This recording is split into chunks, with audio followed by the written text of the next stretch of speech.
беріп отыр. Дайын беруге. Өздеріңіз де енді ат салыстыңыздар ғой, сол кезде 25 жылы 2000 тоннаға дейін дреспаны алдыңыздар ғой, бердік қой. Енді айтып отырмын керек. Елік айналысып та жақсы бердіңіздер. Енді сол ғой. Мен айтып отырмын, келістік тағы да. Биыл да солайдан сұрап отырмыз. Енді мынау үшінші екі районда бізде проблема бар, сот бойынша қазір участниктар ғой. Енді соны Сотон мырзаға приложение айтып жатырмыз. Ұсыныс ретінде оларда Меркурий бар, линиялар дайын тұр. ОСДП-ны сіз жаңа 40 миллион бөліп қарастырасыз, дайын соған подключение жасап қосыла берсін. ОСДП-ны берген кезде көрдіңіздер ме? Жаңа ОСДП-ны біз беріп отырған істем бар, бізде КТП бар 40. Соның барлықтарына қойып ертең таңда біз білуіміз керек та, кім қалай қосылып отырғандарын. Өйткені жарықты кім ұрлап отырғанын анықтауым керек. Көрдіңіз ба? Оған біз шектеу қоймай, ертең таңда біз расында мына үлкен бізде шын айтқан кезде проблемаға айналып кетіп отырған сол ғой. Міне қараңыз, бәрі қолда бар, оны біз күнделікті атқарып отырмыз. Мен кеше ғана Аректа болдым, энергонадзормен отырып сөйлестім. Бұл бағыт бойынша. Олар бізді қолдап отыр. Арек айтады, біз жақсы жоба бітпесе де лицевой счетін алып реттей беріңіздер. Кеше прокурорда мен өзімен бірге болдым, бірге алып бардым. Соның мәселені барлығын қазір көтеріп жатырмыз нақтысына келген кезде. Ол тек қана қояндыға ғана қатысты емес, ол мәселе талапкерде бар, Қараөткелде бар, Қызылсуат бар, өздеріңіз Ақмолдың өзінде де бар ондай мәселе. Енді сіздер мен дұрыс түсіндіңіздер. Мен неге шын айтқан кезде былай қарағанда көңілім түседі да, бұл жиналған сұрақ ол 1 жыл немесе 2 жылдың сұрағы емес. Ол не? Біреу 10 жылдап жиналған, біреу 15 жылдап жиналған да шын айтқан кезде. Бірақ сол жиналған сұрақтың барлығын енді айтады ғой, бір реттеп қалпына келтіргім келеді. Дұрыстап деген сияқты мысалы үшін, ол барлығы 1 жылда істей салмайды ол, немесе 2 жылда емес. Оны ақырын реттеп, тартып, өйткені оны барлығы түбіне тамыры кетіп қалғанда көрдіңіз ба? Бұрындағы бірінші мысалы кезеңнің РП-лары мысалы, шын айтқан кезде оның ішінде не бар, не жоқ, Құдай сақтасын. Сол кезде кімге көрсеттім мен? Маған біреу қалып, Аманжол мырза, мен сізге жібердім ғой. Қалай болып отырған үшін? Вот. Сол кезде жаңа шыққан кезде түрмен айттым ғой, сіз жанына барып жүріңіз. Сол кезде түнде лаборатория жібердім, адамдарды көтеріп. Ана көктемнің кезінде болды ғой. Сонда қосқан кезде мына жарықты бір-бірімен тоқты. Ана су енді толады ғой, жердің асты шыққан кезде ол жаңағы түгел тоқтың барлығын үстін жауып өткен. Сол кезде келіп замыкание, ананың барлығы түгел шығып кеткен істен. Сосын біз оны қайтадан қалпына келтірдік, көтерткіздік, судың барлығын қайтадан сорып алдық. Ол кезде Сұлтан Шекенов жанында жүріп, Айдос Нақы Бұлвармен орынбасарын түгелі. Сол мәселелер осындай өкінішке орай бар. Сол себептен мен айтып отырмын. Біз қазіргі таңда айтып отырмын ғой, иә, мүмкін басында қиналатын болармыз. Олар басында бәріне қиын. Енді өкінішке орай. Бірақ арты тәтті болады. Міне қазіргі таңда көп адамдар соның ертеңгі таңда былай қарағанда нәтижесін көреді. Мен сол себептен мына 12-ші микрорайон Айна ханым қауласынан айтқан, сізден бастайық деп осы, сіздің микрорайоннан деп. Енді адамдардың басы қосып, түгел бірге жиналып, жаңа ғана нелердің түгел көрсеткіштер дұрыстап деген сияқты тікелей барлығын реттеп берейік. Міне жақында да қосылар, Алла бұйыртса. Ертең таңда рахатын көресіздер. Сонда адамдарға айтасыздар, иә, бұл дұрыс болған шешім деп. Ал ол басынан бастап солай болу керек болған. Мен енді былай қарағанда расында мен өзімнен ешқандай міндетті басынан алып отырған жоқпын. Бірақ жатқан кезде үлкен осындай бір қатер жіберіп қойған кезінде. Енді расында ол айтып жатсақ сіздер әрқайсысы ұрсасыздар, мен ешкімге нақтысына келген кезде ол кісілерден сұраймын. ертең соғысқа кетесіз, сіздер бұға тағы біреулер айтады, ойбай, бұрын ана әкім істемеген. Жақсы, мүмкін. Менде тағы да мындай бір өтінішім бар. Мен кешірім сұраймын. Енді шын айтқан кезде бағасын беретін бір халық. Мен шын айтқан кезде, мен мына жерде шын айтқан кезде ешкімді бөліп жарып жатқан жоқпын. Мен айтып отырмын, иә, одан мен айтып отырмын, жауапкершілікті мойнынан шешпейін деп отырмын. Ондай мәселе болған екен. Сол болған мәселені қалпына келтіруге дұрыстауға біз міне қазір болып отырған барлық өзімнің әріптестеріммен тырысып жатырмын. Оны өздеріңіз білесіздер. Мен тікелей барлықтарымен байланыстамын. Мен ешқашан біреу хабарласатын болса, мен қашан бүгін жауап берген жоқпын. Мен барлығымен өздеріңізбен тікелей сөйлесемін. Айтам, иә, жақсы қазір адамдар жіберіп, уақытын бәрін қалпына келтіруге тырысып отырамыз. Ол сол себептен мынау айтады ғой, президентімізді қойып отырған талабы, слышащее государство дейді. Міне еститін. Біз бәрін естіп отырмыз, құлақ асып отырмыз. Қолымыздан келгенде көп нәрсені шатқан кезде қарамастан ақша да салып жіберетініміз сол. Енді шатқан кезде міне оны білесіздер. Ол енді оңай емес, өйткені ертең таңда менен де келіп сұрайды. Неге сондай қарап бұл жерге салдыңыз? Оның бағдар жоқ қой. То есть нецелевое использование, такое есть понятие. Көрдіңіздер ма? Сол себептен сіздермен дұрыс тұрыңыздар. Сіздер керісінше айтады ғой, артқа тартпай емес, керісінше менімен бірге көмектесіп, осыны реттеп алайық та бірге жұмыла жүріп, айтады көтеруге жүк жеңіл деп. Осыны көтеріп өтейік та бірақ. Ол шайтан кезде ол дейді, өзім үшін ғана керек емес қой. Мен сіздерге жасап берейін деп оны тырысып жатырмын жүгіріп. Ана сіз судың арты мәселесі не? Ана айтып отырсыздар, біз қазір Жоқ, соны айтам, ауыстырып бере салыңыздар. Оны протоколын бәрі кіргізіп енгізіп қойыңыздар. Жақсы ма? Сәлеметсіз ба дәрім мырза? Саламатсыз. Базарыңыз ба? Жақсы, рахмет. Дәрім мырза, не бар ғой? Болашақ көшесіндегі арық не болды? Ол не істеу керек жақсы? Ана базадан арқаттай тасып кету. Сіздер қараңыздар, біз енді оны қазып беріп отырмыз ғой. Қазып беріп отырмыз. Жауып тастаған. Оны дұрыс, енді қараңыз, ол біреуге жер берілген. Біреуге жер берілген. Ол жерде былай қарағанда ол шаруашылық ұстап отыр қазіргі таңда. Өзіңіз білесіз. Бірақ біз өзіміз келісімге келдік. Осы мәселе жаңағы көктем кезінде біз оны ашып отырамыз. Қазіргі таңда енді оның несі жоқ қой, жаз кезі ғой.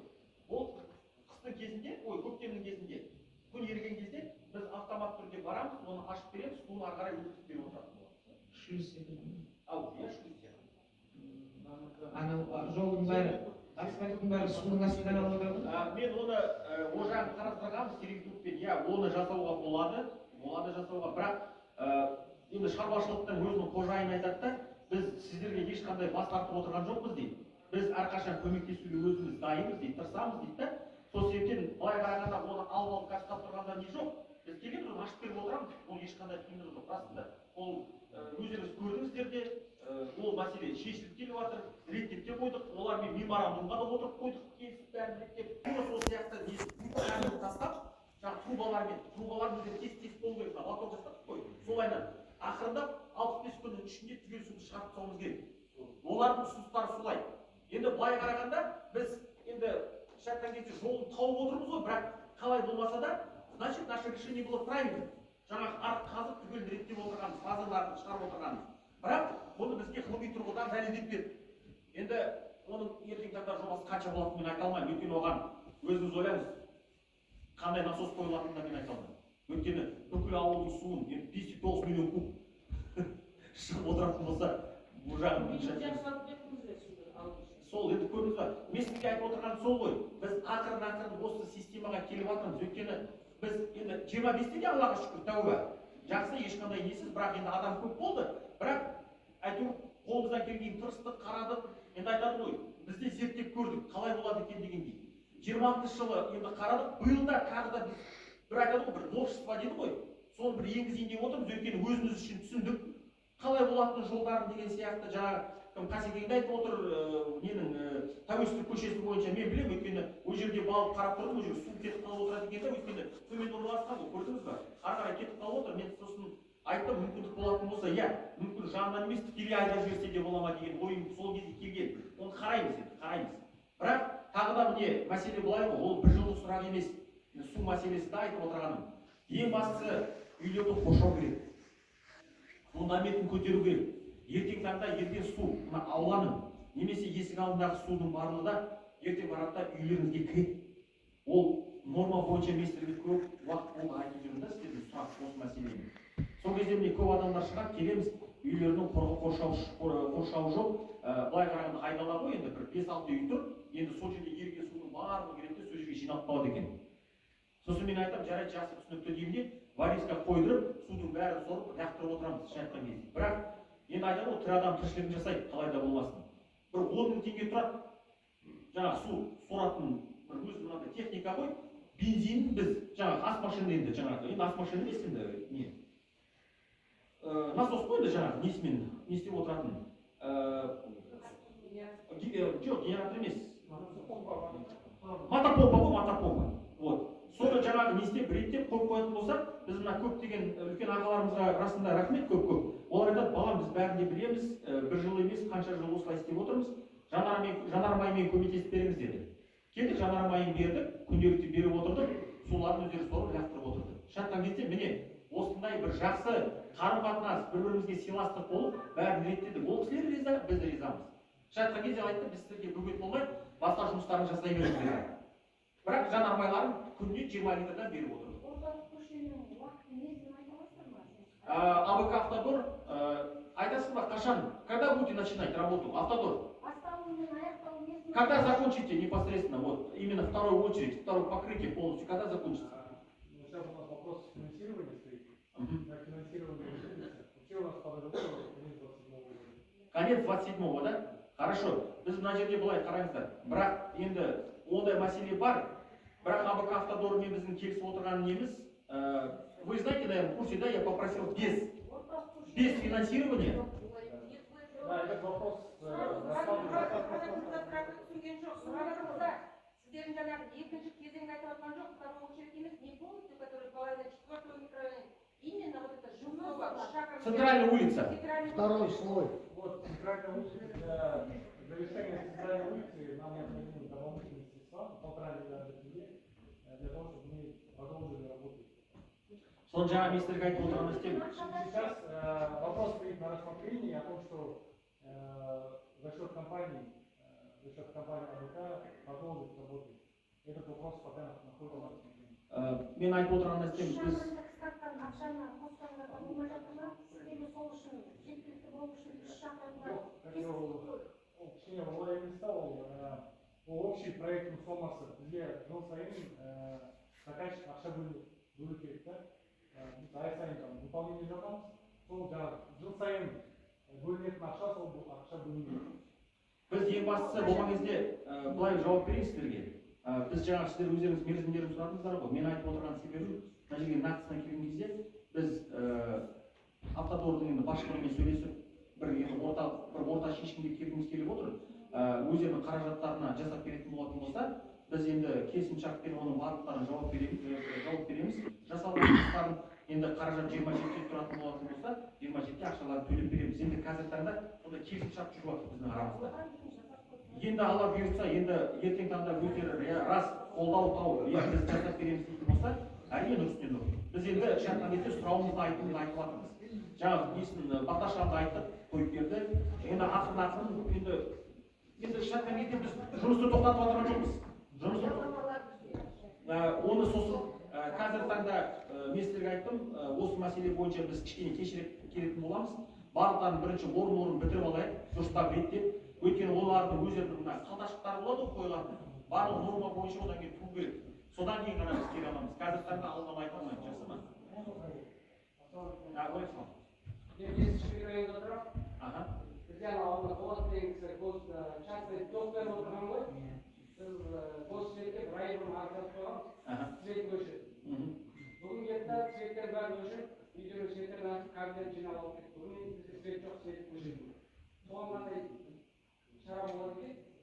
Бір 10 күннің ішінде свет қоспайды, көшелерге көп жұмыс алады, бүгін сұрақтарын ешкім ең келген жоқ.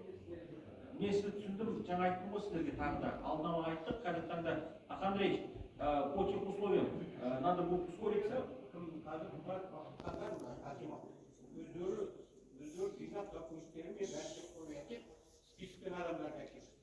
Но прямой договор алу үшін полностью 100% закончилось. Иә, дұрыс. Жаңа тіркеу деп отыр ғой, регистрация, барлық түгелі несімен форма енді олар оны өздері қарайтын болады, міндетті түрде. Сол себептен одан кейін қосып береді сіздерді. Міне, кішкене шырай тұрыңыздар, Андреевич, надо будет ускориться. Одан будет ускориться. Сол дәл сол свет көшесінің 5-5-тің. Осында 11-дің құлауы көшесінің кәмі жоқ. Сол жаңа мен кіммен дәмірмен сөйлесіп отырмын. Мәншіні біріншіне шығам деген кәмінің бірінші орналасу керек. Бізде сол 5-5, 11, 3 микрорайонда. Үш шақырым ғой өткендегі сол ғой.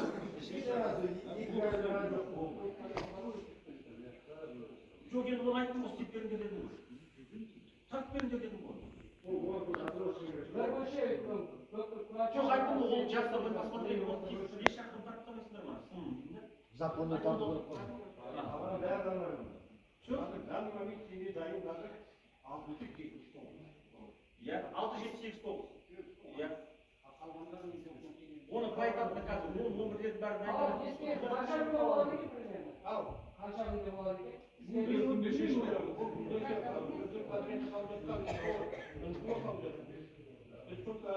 прямой договор ғана бірақ мектептің Бұл қашан жаңағы свет Қанша уақытта болады? Біз маусымның 15-іне дейін НКО фирмасына ақша береміз, сосын олар жаңағы кабельдерді сатып алуға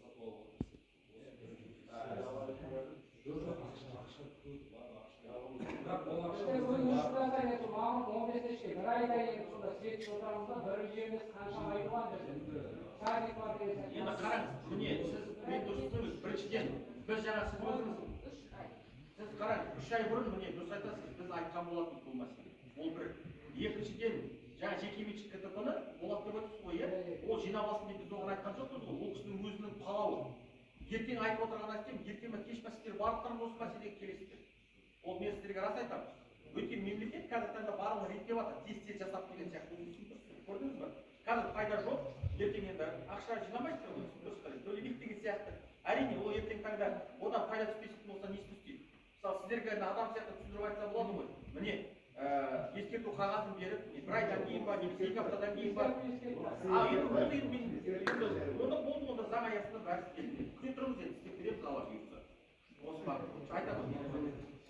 Бізде 30 микрорайонда бір ай жерде стол бар, бірақ басқа көшелерде жоқ стол бар. И карта тартылмаған. Біз енді кличка посттерді қалай өшеміз әзірге? Бізде де сол нәрсені бар. Свет қысқа екен. Мен сізге таң айтып отырмын ғой, жоба бойынша екінші кезең ол мен сізге айтайын деп отырған нәрсе тағы да айтамын сіздерге. Жоба бойынша аяқталатын болады, барлығы қарастырылады. Жобаның ішіне не кірді, соның бәрін ұстап береміз заң аясында. Сосын барып мемлекеттік жарыққа қосыласыздар. Біз неге 6, 7, 8, 9 микрорайонды тездете бастап, өйткені олар дайын болды. Дайын болды, біз аректі шақырдық, олар өздері қарап түгел бәрін рұқсаттарын берді. Сосын адамдарды тікелей өздеріне қондыра бастадық. Көрдіңіздер ме? Өйткені мен сіздерге айтып отырған себебім тағы да айтайын. Жекеменшік КТП ұстап отырған адамдар білу керек. Ол ақша табудың көзі емес, барлығын қоса беру. Ертең таңда үзіліп қалады оның барлығы, немесе жанып кетеді ол. Ол жанып кететін болса 200 адам ертең таңда телевизор, холодильник бәрін естен шығып қалады ол. Міне сол ойысты айтып отырмын. Жекеменшікте отырған мынау халық бар ғой, соны қазір бүгін кесіп тастап деп отыр.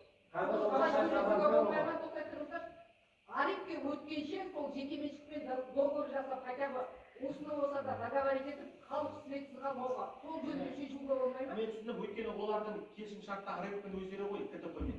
Жекеменшік КТП арекпен өздері тікелей отырған келісімшартқа. Жоқ енді мінекей, ауылдың әкімі. Біз оны ала алмаймыз. Жоқ, мен алсын демеймін, ауылдың әкімі отыр. Екеуінің ортасына келесі арекке өтем дегенше светті анықтауға бір амалын жасауға біз аректі айтып жатырмыз, аректі айтып жатырмыз. Енді олар өздеріңіз білесіздер, жекеменшік компания. Сосын біз енді Расында Андреевич, мы же вас попросили. Олардың қазіргі ең қырық төлі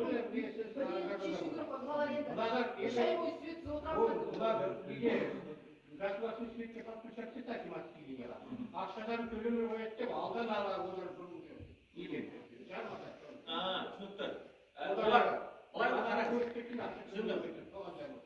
Мен түсінгенім былай ғой, мемлекеттік жарыққа қосылады деп дұрыс па? Ертең таңда халықтың қарыздарын төлемей, кетіп қалады деп отыр, солай ма? Міне бүгін тоқтауайдың көті болып жатыр. Тоқтауайдың ойына келгенде әкімнің де оң емес, ол халықтан жүз доллар жоқ, олай істеуге болады, мына халық болсын ба, мынау үй бол, сол адамның жолын төлеп берсін, сосын барып арекқа қосылады. ютубта болады ғой, ютуб. Мен саламын ғой. Эфирде жүреді. Жоқ, қалай. Ол жиналған қарыз бойынша одан ол игереді, ол ақшаны қайтадан ол 2 миллион ба, 3 миллион ба, 5 миллион ба. Ертең таңда ол жауапты көрдіңіз ба? Мынау адамды қоспас бұрын, мінекей, мынау тұрғын ғой, бұл тұрғынды қоспас бұрын, жаңағы олайға шектеу қоя алмайды олар. жекеменшіктің ақшасын төлеп барып, мынау Арек ол, мен сізге айттым ғой, Арек ол мүлдем басқа компания. ол жекеменшік арендға қойып КТП-ға ешқандай қатысы жоқ. Ол келді ма колхоздың оған міндетті ол беру. Ол бітті. Заң солай. Оған ол ертең шектеу қоя алмайды оған. Ол мүмкін емес нәрсе. Жоқ, ол адам қоя алмаса, сіздерге, например, осыны договор жасауға болады, мінекей. Тәте, мен ондай... Светті көшірмейді, сіздер пайдаланғаныңда мынау адамға төлеп сосын барып қоя береді. Жоқ, тәте, мен олай істей алмаймын. Ертең таңда іс жатқан кезде заң аясында мен сотқа беріп арызға беретін болатын болса, мен өзімнің құзыретімді аса пайдаланған болады. Олай болмайды. Ол барлығы заң бірдей. Жаңа айтып отырғаным сол ғой.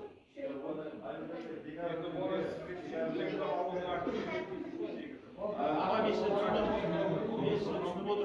отырмын. Бірақ енді көбі жекеменшік КТП, енді ол өзінің мойнына алып отырған міндеті ғой, өзіңіз түсіндірсіз. Енді халықты көріп отыр, жарықтың жаңағы әлі жемісі тартып отырған ендіші, енді бір 15 күн шыдай тұрса болады ғой.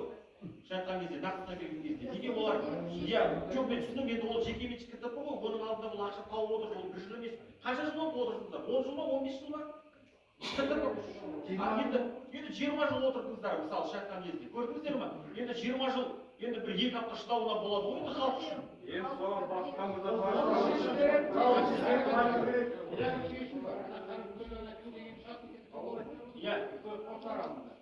мына кісіге баяғы не осыншалық уақытта сен қосыламыз деп ана кісіге бір зарплата берді. Алдала. Одан кейін счетчиктен қанша алды, алғаны қалды, қайдаланғаны қалды, қайдаланбағаны қайтарып берді. Жақсы, енді оны болған кезде мен түсіндім, енді тұрғындар жаңа өздері КТП-да отырған адамдардың өздері сондай ұсыныс жасасын, оны неге назарға алыңыз. Міне алдала предоплатасын берсін. Міне рас, міне айтып отыр ғой жолдар, предоплатасын берсін, қалғанын қайтарып берсін. Бірақ енді ол қайтарып бере бермейді, ол адамның өзі былай енді өзін есіне. Мен түсініп тұрмын аға сіздің не айтып тұрғанын. Түсініп тұрмын, көрдіңіз, мен түсініп тұрмын енді оны. Әкімімізден екі сұрағым бар еді. Айта ғой. Яғни экзекутивтен көршім болады, біз бәрі бүгін сізге өшіп қалған жөнді айтады ғой. Иә. Бүгін сіздің сөзіңізден түсінгенім, бұрынғы жекеменшікке қосылып алсыңдар, сіздер өкімет білмейді деп отырсыздар. Иә. Бізге 2013 жылы мамыр айы ғой дұрыс, иә? Мамыр айының 13 күні кепестің доғыр аяқтады деп бізге тапсырда келді. 2013-те. Сонымен біз ұлттар шартта осылай жазды, сол кепестің офисында ақша төледі деп. Барып еді, сол айлық бір шотқа алған ақшасын төледі. Басқа бір шот қалдырды. Ертеңнен бастап әкімшілік оған жауап әкімшілікке бересіңдер дейді. Сонда біз жекеден алсақ, енді әкімшілік соны жалғастырып істеп кетеміз, сосын бұрынғы жекені іздейміз, білмейміз. Сол жаңағы кепестен договорымыз бар екен. Осы айдың 13 күн аяқтады ол. Сонда біз далада қалдық ауада. Бірінші сөз. Екіншісі, сіз айтып кеткен сөзден түсінгенім, Шеребаевтың жерінде 50 қанша теңге бар. Ол қырғызстанды хозяйство болған. Иә, ауыл шаруашылық жері ол. Ол қайтадан ИПХ өзгеріп, әрбірімізді йогурттан басымызға шығып, үйдің документін кіріп алып құдай шүкір. Енді сонымен біткеннен кейін біз бітті. Өзі әкімшілікке бардық, ауданға бардық, сол кезде бітіріп берді. Осы әкімнің ұлыстатымен әкімнің қағазымен бітті. Болған кезде ертең таңда ол бас жоба бойынша оның бағыт бағдарын сонымен біз қуанып қараңыз. Қуанып әкімшілікке бардық. Мен сізге айтып отырмын ғой, Шегебаев бойынша ештеңе өзгерген жоқ. Мен сізді іс айтқан кезде оны алдап суланып келмедім да. Өйткені бұл ауыл шаруашылық жері, ол ертең таңда оның бағыт бағдарын ауыстыратын болса, ол должен заплатить. Қолымызда документ бар. Жоқ, ол түк істелген жоқ, міне жер қатынастарын басып отыр. Мен білмеймін сізге, мен енді ол жерді сіз қалай алдыңыз? Қашан алдыңыз жерді? Шегебаевтан қашан алдыңыз жерді? Жоқ, қашан алдыңыз? Қанша жыл бұрын алдыңыз? Енді көрейін, 20-лардан енді мен сізге айтып отырмын ғой, біз қазіргі таңда ауыл шаруашылық жерін сізге үй ретінде тіркеп бере алмаймыз. Тіркеп алдық. Ол жаңағы.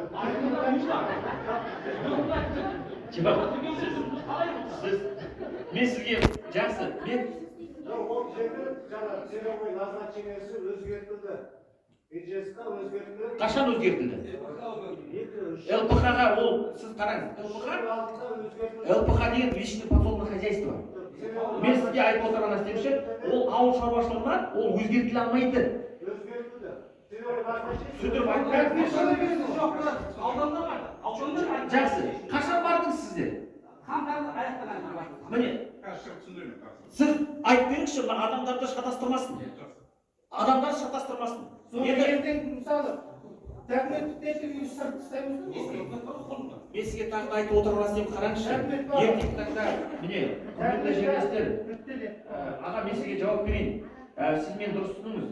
Мына жерде ең бастысы жаңағы айтып отырған нәрсем үйді алған кезде бұл жерде жаңағы тәтеміз де айтып отыр. Міне жаңағы саябақ, ол жерде жаңағы кешір саяжай, мына жерде жаңағы сіздің өзінің ауыл шаруашылық жері. Оның барған кезде мына нотариусқа өздеріңіз оқуларыңыз керексіз ғой, бағыт бағдарлама жазылып тұрады. Ертең таңда міне қазір өздеріңіз ел ұрып қалыватсыздар да осы мәселеге. Көрдіңіз ба? Ол Шегебаевтың жері, оның тек қана бірақ қана кадастрлық номері бар. Біз оның жерін бөліп бере алмаймыз. Ол заңда ол бөлінбейді ол, бірақ қана один только кадастровый номер. Ол бөлінбейді ешқалайынан. Мен білмеймін ол сізге қалай істеп беріп отырғанын. Жақсы, мүмкін сіз құжаттарыңызды көрсетіңіздерші маған. Жақсы, құжаттарыңызды көрсетіңіздер. Жақсы, құжаттар.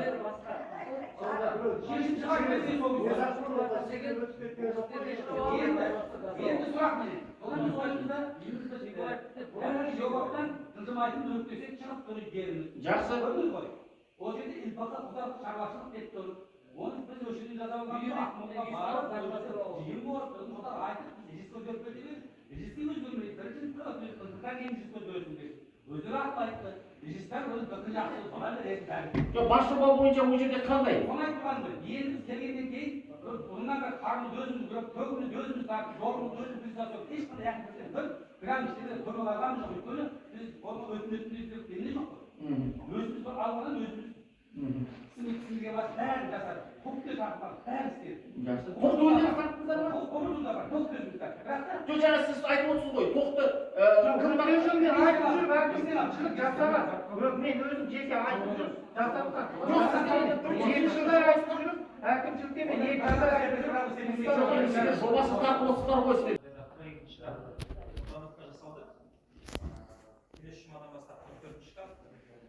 Сондықтан жаздай осы продуктқа жасалды. Бүкіл көшелерде. Қандай көшелерде заявка болды?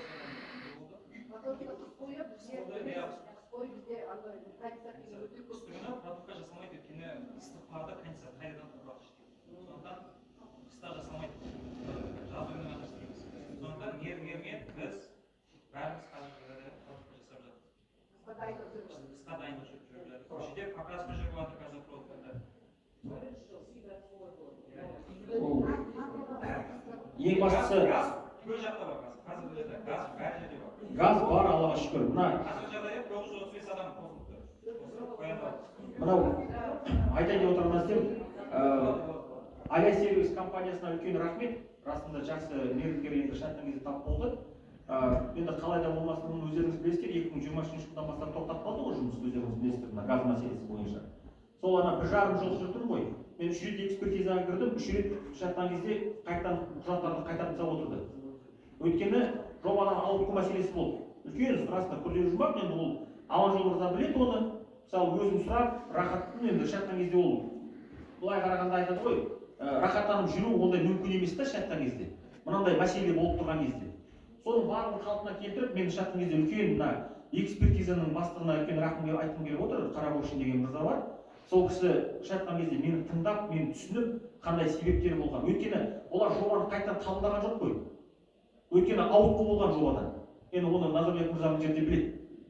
Соны дәлелдеп, көрсетіп, жеткізіп, бәрін түсіндіргеннен кейін қайтадан кіргізіп, енді халық үшін дедім де, ол мен үшін сұрап отырған жоқпын өзім үшін.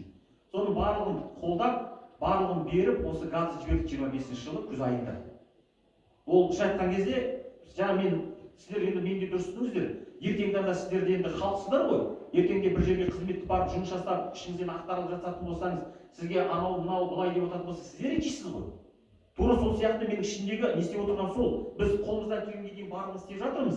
Айтқан кезде айтады ғой, барлық күш жігерімізді салып, бәрі риза болсын деп. Ал бірақ мен жаңа айтқаным сол ғой, мен мына көзқарастарыңыз кішкене не емес та, мен түсінбей отырмын да айтқан кезде. Қалай ол соншама сенімді бұл түкке сенімі деген ол мүмкін емес пе ол? Енді ол мүмкін емес, рахмет аға, ол мүмкін емес.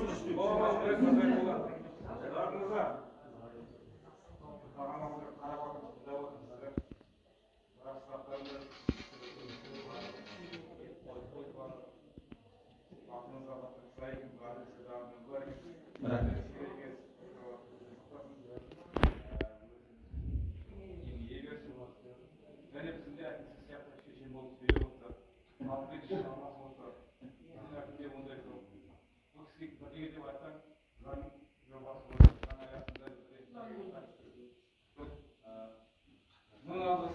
Рахмет. Аман бол. Отанымызға үлкен анамыз отыр 80-ден асқан. Бір балаға беріп жатқан сонша сұрақ дейді, мына балам ауырып қалмаса болар еді деп маған қайта сыбырлап жатыр. Апам, айналайындарың жан, баламыздан да кіші баламызсыңдар. Міне халық үшін шырылдап, осындай әкім болды ма біздің ауданның тарихында? Айтыңдаршы. Болған жоқ, міне сондықтан да Дарынжан айналайын, дүние тұрғанша тұр. Халықтың алғысын жеткізіп отырмыз бізде. Қаншама сұраққа жауап беріп отырсың, мен қиналып отырмын сенің. Кәдімгідей енді беріп отқан сұрақтарыңның өзі қаншама жұмысты бітіріп жатсың. Бітпейтін істі бітіріп осы қоянының неше жылдық проблемасын шешіп отырсың. Айналайын, рахмет. Сен туған анамызға рахмет жаным. Халықтың атынан рахмет. Не апам айтып отыр, мына балаға көп неғда бермек. Мына көпшілікке айтсайшы, жай әуелі істеп жатқан ісін айтсындай деп жатыр. Апам айтқаным дұрыс па? Иә, дұрыс айтады бағам. Мен енді ең үлкен осы ішіне келдім, бүгін естіп алып, кек ауылдың әкімі келгеннен кейін. Ал енді өмірде бәрі бес саусақ бірдей емес қой. Сондықтан біз енді кішкедейін осы мына Бақыт деген әкіміміз келгенде қандай қуандық бәріміз. Ал мен ештеңе айта алмаймын, бірақ енді мен үйде отырған апам ғой. Осы кісі келіп свет қосқанда қандай қуандық. Енді шамасынша бұл кісі жұмыс істеп жатыр ғой. Жамандай беруге болмайды. Ертеңгі бұл кісінің орнына қандай кісі келеді. Мен сөйтем деп айтуға болмайды. Бәріміз барысты отырмыз. Менің балам алды 60-тан асып кеткен. Сосын айтып жатырмын, ана болғасын бәріне жүрегің ауырады. Енді бұл кісіге де рахмет. Енді адамдар, біз өзіміз, мен кейде отырып көпіншісін айтып отырамын. Өзіміз үй болғанда қайтып бір төсек, бір чемодан ғана, бір шкафымыз ғана болған. Оның қасында қазір Аллаға шүкір, міне светіміз қосылып жатыр, жұмысы жүріп жатыр. Әр адам әртүрлі ойлайды ғой. Сондықтан бұл баламыздың да сағы түспесін, ары қарай енді жас адам жұмысын істейді, орнына қандай әкімеледі. Осы халық өзіміз айнадық қой осы баланы енді. Сондықтан бұл баланы да кішкейін енді істеріне жатқан шығар, бірақ енді шамасынша істеп жатыр, осы жұмыстың бәрін атқарып жатыр. Сіздердің арқадарыңыз, бұл бақытымыз барады, сіздерге айтатын Бақыт мырза. Енді міне сізге көп рахмет балам. Сенің өзі көріп, жылы жүзіңді көріп қуанамыз. Рахмет, Алла разы болсын. Иә. Қазақша да орысша да екі жақты сөйлеп жатсың міне. Мен өзім үйде отырған кемпір болсам да міне келдім 80-ге келсем дағы сендердің алдарына деп сөздерін тыңдайын, көрейін деп келдім балам. Рахмет, Алла разы болсын. Ризамыз. Осы мына қоянды береке бірлігі жақсы, бірінің тілінен бірі шықпайды. Бәрі енді өзінің әкім келіп келесен бәрі өздерінің жағдайын айтып жатыр ғой енді. Жағдайын айтып міне жауап алып жатыр, қаншама жауап беріп жатсың. Соны мен ойдап мұнда айтып отырмын ғой, енді қиын болды дедім, бәрі ұрысып демеп бере отырса екен деп мен ойлап отырмын. Рахмет, сіздерге көп рахмет. Сіздердің баталарыңызбен біз расында шатнайымызды күш-жігер жинаймыз. Мен расында үлкендерді көргенімізде ерекше бір күш-қуат жинайтыным сол. Өйткені өмірде барлық мына суықтың, жылының бәрін көріп өскеннен кейін салыстырмалы түрде сіздер айта аласыздар. Әрине, сіз жаңа өзіңіз айтып отырсыз, мен 39 жастамын. Міне расында енді үлкен ағамыз 60-тан, жаңа үлкен баламыз асып кетіп отыр деп отырсыз. Біз енді өзіміздің қолымыздан келгенге дейін, біздің өзіміздің президентіміздің алдыға қойған тапсырмасы бар. Оның барлық саясатын, міне керемет қандай келешек мектепте отырмыз. Бұл әрбір айтқан кезде ауылда, ауданда жоқ. Бұндай 7 келешек мектеп осы Центрат ауданында салынып берді. 2000 орындық 4 спорт залымен қандай керемет мынандай мәдениеттің отыратын ортасы отыр. Мына жақта кинотеатр болды ол шайтқан кезде, нақты айтқан кезде. Міне, бұның енді расында қолдағы бар нәрсенің қадірін біліп, оны түсініп, көріп, білуіміз керек та. Ал ол шайтқан кезде мына мектепті салу үшін 15 миллиардтай қаражат жұмсалды. Осы мектепті салу үшін. Газы тарту үшін 7 миллиардтай қаражат салынды мемлекеттен. Жолға 15 миллиардтан мына екінші кезең істелініп отырған. Жарыққа да қаншама миллиард кетіп жатыр. Міне судың жобасы 12-ден 1 миллиард шығып отыр. Міне жерде жаңа Қасекең отыр, мен қазір таңда справканы көрсетейін. Ертең таңда тағы ойлап жүрмеңіздер, мен өзім ашып, ойдан бірден оқып берді деген сияқты. Ондай нәрсені мен жек көретін адаммын, өтірік айтқанды жек көретін адаммын, қалай бар солай бар. Мен тікелей бағыттармен байланыстамын. Ешқашан қашпаймын, қашқандай емеспін. Өзім қояндағы кезде өзім іздеп жүремін, бәрін қайда жүрді. Түйгілі білесіз ғой өзіңіз, қайда апаларымыз, ағаларымыз, бауырларымыз қандай сұрақтары бар, мына жерде бірге жүріп шешіп алайық деген сияқты осы мәселенің бәрін көтеріп. Бұл өте маңызды. Бұл өте маңызды. Міне, Аужекең жақсы, міне өте жақсы белсенді азамат. Арқажанда хабарласып айтып отырады, бір күшігер біліп қояды. Ордаке, жақсы, рахмет деп. О, жақсы. Ең бастысы енді бір адам енді қаншама хатты істейді. Сондай бір көңіл жетіп отырамыз дейді, адам баласы бәрібір зарядап болды да аяқ шатқан кезде. Рас ол. Не істеп жасырамыз біз? Сол себептен енді кетпей жатқан кезде әкеңе шығамын. Мынау енді автобус действительно кейін болады. Бұрын жүріп көрмеген мәселе ғой. Мына бағдаршам мәселесін әкеңе шығамыз. Ол енді мысалы Астана қаласының әкімдігі бұл енді Ақмола облысы емес қой. Все равно әйтеуір пробивать етіп выход тауып береді. Енді сол жағына рахмет. Алла разы болсын. рахмет. Ал енді баладар баршаңа бір батамды берейін. Баталы қол армас, батасыз қол жармас. Бата сұрай келсең, аман болсын кәрі жас. Әмин деп қолдарыңды жай, 18 мың қадамды жаратушы бір Алла. Шыққан күндей нұрланып, туған айдай жарқырап, дәрежелерің өссін. Күн сайын аспандағы шолпан жұлдыздай. Жоғымды бол халқыңа, көлде жүрген құндыздай. 8 қырлы бір сырлы болыңдар, мендеріңді жұртқа жаңғызбай. Біз қари апаларың тілектерін тілеп тұрамыз. Айдай жүздерің ақ болсын, тола бойдарың бақ болсын. Өмір жастарың ұзақ болсын, қосақтарыңа қоса қартай. Осы істеп жатқан жұмыстарың жемісін жеп, үлкен біздің жолымызды беріп, қасиетті жақсы ата әже болып, немере шөбере шөмшек сүюге Алла тағала сендерге нәсіп етсін. Әмин. Апасы немере шөмшек. Дағым бауырыммен бір батамды берейін. Тұра тұрыңыздар. Сізге көп рахмет. Алла жарылқасын. Сіздің алдыңызда талай әкімдер келген. Олардан мұндай жақсылық көргеніміз жоқ турасын айтқанда. Енді міне сізден жақсылық көріп, разы болып өстіп жатырмыз. Рахмет. Жылқым жатыр жайылып тепсең жерге, сіздей адам табылмас ексем жерге дейді. Қазақтың қара өлеңінде. Сонда мен сөзім ойлап тұрмын, сіздей адам табылмас ексем жерге дейді. Рахмет аға, рахмет. Менің ол міндетім ол. Жақсының жақсылығын айтсын деген. Жақсылығыңызды айтып сізге барлығымыз разы болып, батамызды беріп, Алланың атымен пайғамбарымыздың шапағат нұры жаусын деп, міне бата тілекті жаңбырша жаудырып жатырмыз сізге. Рахмет, рахмет аға. Аман болыңыз, халқыңызға қалауларыңыз келелі, ер азамат. Сіздер аман болыңыздар шаға. Апалар, мен расында сіздерді көріп қуанамын. Аман болыңыздар, расында. Міне, әрқашан жақсылықпен кездесейік. Рахмет сіздерге.